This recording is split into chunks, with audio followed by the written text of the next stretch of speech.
ମୁଁ ଭୁବନେଶ୍ୱର କହୁଛି। ଆଜିର ଦିନରେ ମୁଁ ରାଜଧାନୀ ରୂପେ ପରିଚୟ ପାଇଥିଲି। ତେଣୁ ଆଜି ମୋର ଜନ୍ମଦିନ। କ'ଣ ମନେ ଅଛି କି ଭୁଲି ଯାଇଛନ୍ତି? ଆଜିକୁ ଠିକ୍ 77 ବର୍ଷ ପୂର୍ବେ ମୁଁ ରାଜଧାନୀ ରୂପରେ ନୂଆ ପରିଚୟ ପାଇ ମୋର ଜନ୍ମ ହୋଇଥିଲା। ମାତ୍ର 40,000 ଲୋକଙ୍କୁ ନେଇ ପରିକଳ୍ପନା କରାଯାଇଥିବା ମୁଁ ସେଇ ରାଜଧାନୀ ଭୁବନେଶ୍ୱର, ଯେଉଁଠି ମୋ ଛାତି ଉପରେ ଏବେ 13 ଲକ୍ଷରୁ ଅଧିକ ଲୋକଙ୍କୁ ଜାଗା ଦେଇଛି। ଆପଣମାନଙ୍କର ମନେ ଅଛି 1948 ମସିହା ଏପ୍ରିଲ 13 ତାରିଖ ଦିନ ତତ୍କାଳୀନ ପ୍ରଧାନମନ୍ତ୍ରୀ ଜବାହରଲାଲ ନେହେରୁ ରାଜଧାନୀରେ ଫଳକ ଉନ୍ମୋଚନ କରି ମୋତେ ଜନ୍ମ ଦେଇଥିଲେ। ସେତେବେଳେ କେବଳ 40,000 ଲୋକଙ୍କୁ ନେଇ ଏ ଛୋଟିଆ ସହର ଥିଲା, ଆଉ ମୁଁ ଓଡ଼ିଶାର ରାଜଧାନୀ ରୂପରେ ନୂଆ ପରିଚୟ ପାଇଥିଲି। ଆଉ ସେଦିନ ମୁଁ ବହୁତ ଖୁସି ବି ଥିଲି। ୟା ଭିତରେ ବିତି ଯାଇଛି 76 ବର୍ଷ, ଆଉ ଆଜି ମୁଁ 77 ବର୍ଷରେ ପଦାର୍ପଣ କରିଛି। ହଁ, ଏଇ 76 ବର୍ଷ ଭିତରେ ମୁଁ କେତେ କ'ଣ ଦେଖିଛି। ଭଲ ବି ଦେଖିଛି, ମନ୍ଦ ବି ଦେଖିଛି, ଦୁଃଖ ବି ଦେଖିଛି, ସୁଖ ବି ଦେଖିଛି। କେତେ ରାଜନୈତିକ ଦଳ ଏହି ରାଜଧାନୀରେ ରାଜ କରିଛନ୍ତି, କେତେ ମୁଖ୍ୟମନ୍ତ୍ରୀ ଏହି ରାଜଧାନୀରେ ପଦରେ ବସିଛନ୍ତି, କେତେ ଲୋକ ମୋ ପାଖକୁ ଆସି ମଣିଷ ହୋଇଛନ୍ତି, ଆଉ କେତେ ବିଫଳ ହୋଇ ପୁଣି ଫେରି ବି ଯାଇଛନ୍ତି। କେତେ ଧାରଣା, କେତେ ବିକ୍ଷୋଭ, କେତେ ପ୍ରତିବାଦ ମୋ ଆଖି ଆଗରେ ଦେଖିଛି। ଯାହାର ଯାହା ଅସୁବିଧା ହୁଏ ସିଧା ଏଇ ଭୁବନେଶ୍ୱର ଆସିଯାଆନ୍ତି ଅଭିଯୋଗ ଜଣାଇବା ପାଇଁ। ଏବେ ମୁଁ ବହୁତ ବଡ଼ ହୋଇଯାଇଛି। କେତେ ବଡ଼ ବଡ଼ କୋଠା ମୋ ଉପରେ ଗଢ଼ି ଉଠିଛି, ହେଲେ ସେ କୋଠା ବାଡ଼ିର କଂକ୍ରିଟ ଜଙ୍ଗଲ ଭିତରେ ମୁଁ ଅଣନିଶ୍ୱାସୀ ହୋଇଯାଇଛି। ବର୍ଷା ଦିନେ ମୋ ଅବସ୍ଥା ନ କହିବା ଭଲ।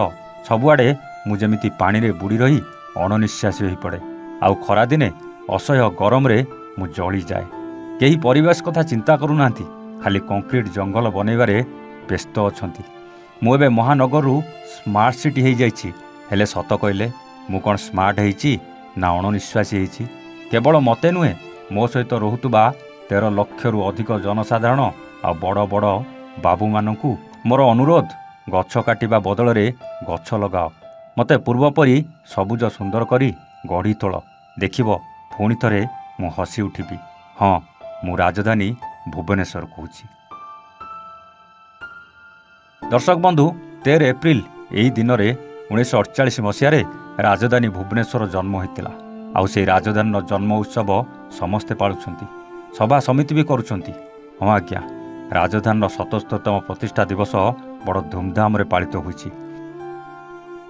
ରାଜଧାନୀର ପ୍ରତିଷ୍ଠା ଦିବସ ଅବସରରେ ମୁଖ୍ୟ ଅତିଥି ଭାବେ ବିଧାନସଭା ବାଚସ୍ପତି ଶ୍ରୀମତୀ ସୁରମା ପାଢ଼ୀ ଯୋଗ ଦେଇଥିଲେ।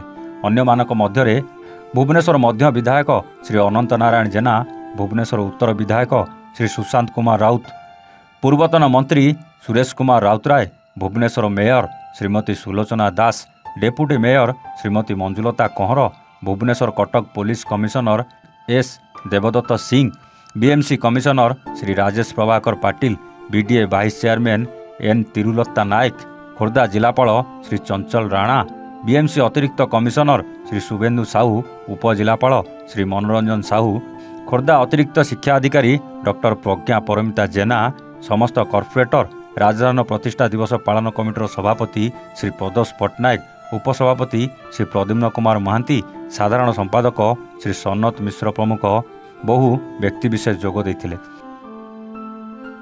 ସୂଚନା ଓ ଲୋକସମ୍ପର୍କ ବିଭାଗ, ଭୁବନେଶ୍ୱର ମହାନଗର ନିଗମ ଓ ରାଜଧାନୀ ପ୍ରତିଷ୍ଠା ଦିବସ ପାଳନ କମିଟିର ମିଳିତ ଆନୁକୂଲ୍ୟରେ ଅନୁଷ୍ଠିତ ଏହି ପାଳନ ଦିବସ ଅବସରରେ ଯୋଗ ଦେଇଥିବା ମୁଖ୍ୟ ଅତିଥିଙ୍କ ସହ ଅତିଥିମାନେ ବିଧାନସୌଧ ସମ୍ମୁଖରେ ଥିବା ରାଜଧାନୀ ପ୍ରତିଷ୍ଠା ଫଳକରେ ମାଲ୍ୟାର୍ପଣ କରିଥିଲେ।